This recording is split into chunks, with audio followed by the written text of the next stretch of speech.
Chemical warfare first started when the Romans and the Persians were battling back and forth, but they didn't want to do anything physical. What they would do is they would sneak up and they would put poison in each other's water supply. It could go either way. Really, they could put it straight into their drink, or they could put it into the water supply, such as their well. But here, I'm going to show you an example of how they would just sneak up, put it in their drink, and then the Persians would drink it. It'd be over for the Persians. This is an example of how it was done. You see here that the Persian doesn't know what's happening. The Romans sneak it up and put it in his drink. He doesn't even know what happens. He's completely oblivious of what had just happened. He's going to drink from it. Little does he know, he just drank a bunch of poison. Sooner or later, it would kick in and he would die. It would kick into his system and totally shut down everything. And that's how chemical warfare first started. It would start in any way like this, such as poison darts and things of that nature. But this was the first example.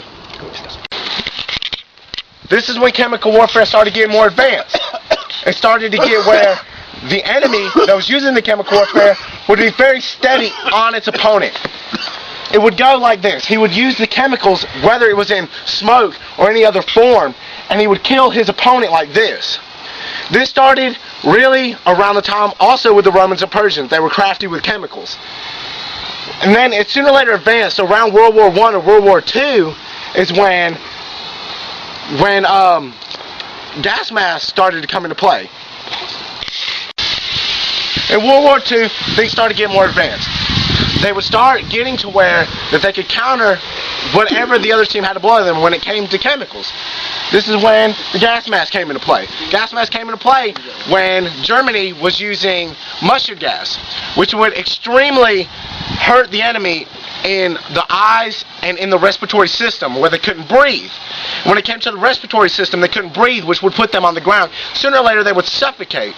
The U.S., well, as you can see, would put on the gas mask, which would completely eliminate any hazard that they had from any gassy substance.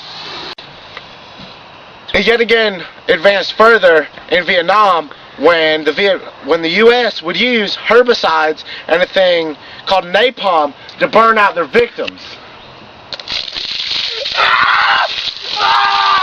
Fuck, I'm burning! Napalm melted everyone out of the forest. This way, everyone would go running.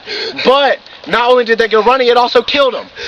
The U.S. also did a thing. They would start dumping herbicides like Agent Orange and Agent Purple.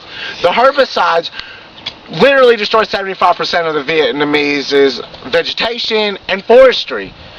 And that concludes the whole chemical warfare thing. And I apologize for being so muddy.